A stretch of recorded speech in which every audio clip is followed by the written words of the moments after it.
আশাভঙ্গ হলো ভারতীয় সঙ্গীত প্রেমীদের। প্রয়াত হলেন সুর সম্রাজ্ঞী আশা ভোসলে।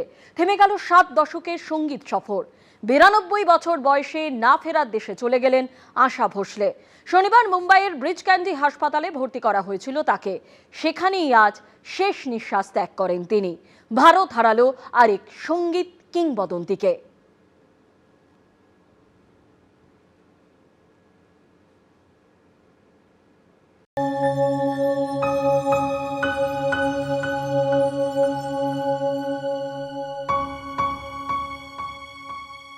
খুবই মর্মান্তিক ঘটনা এবং আশাজি চলে গেছেন বলতে পারেন, চলে গিয়ে অমর হয়ে গেছেন।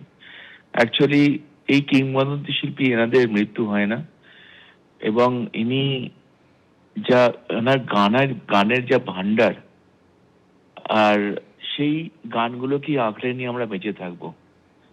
উনি আমাদের ছেড়ে যেতে পারেন না আশাজি।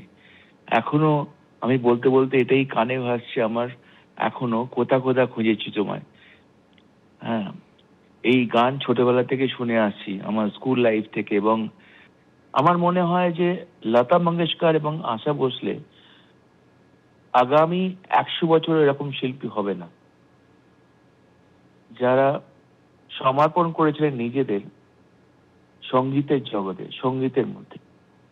তো এনারা হচ্ছেন মা সরস্বতীর আশীর্বাদ ধন্যা। সঙ্গীত জগতে নক্ষত্র পতন, চলে গেলেন আশা ভোসলে। কিংবদন্তি এবিপি আনন্দকে সাক্ষাৎকার দেওয়ার সময় কি বলেছিলেন শোনাবো। आज से 30 साल पहले का गाना आज भी चलता है, तो इसका वजह क्या है? वही लिरिक्स बहुत अच्छा लिखा हुआ, गाया हुआ अच्छा, ट्यून अच्छी, इसलिए लोगों को पसंद है। रिमिक्स नहीं करना चाहिए।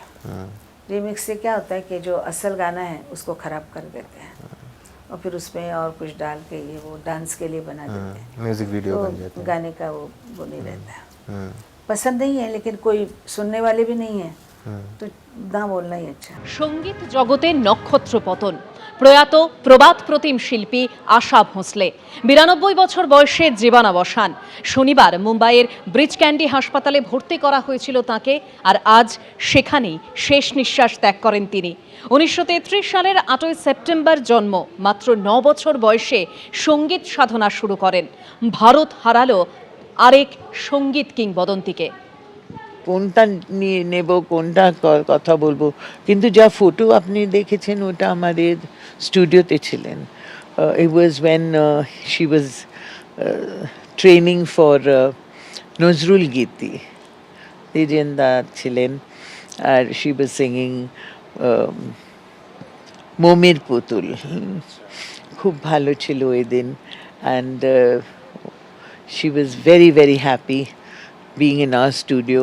কতবার সবাইকে বলেছিলেন উনি থ্যাংক ইউ, এত সুন্দরভাবে আপনারা দেখেছেন আমাকে।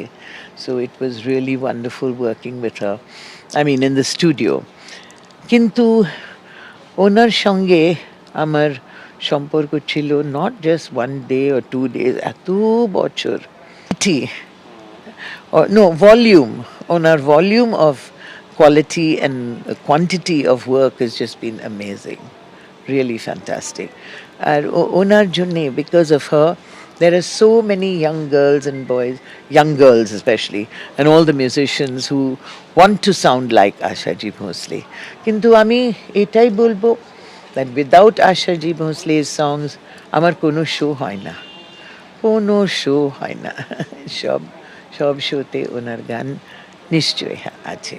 So I want to say thank you, Ashaji, for giving us the beautiful music. I think one of the best things that I could ever say, that there is nobody else who has sung Dam Marudam so many times as I have.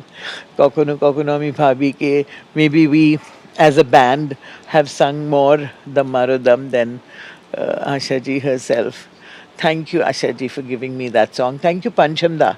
Apna dujon, what a jodi, you all were really fantastic. And Ashaji was really such an iconic singer, and oh God, I just can't believe there are so many amazing singers. ABP Ananda, এগিয়ে থাকে, এগিয়ে রাখে।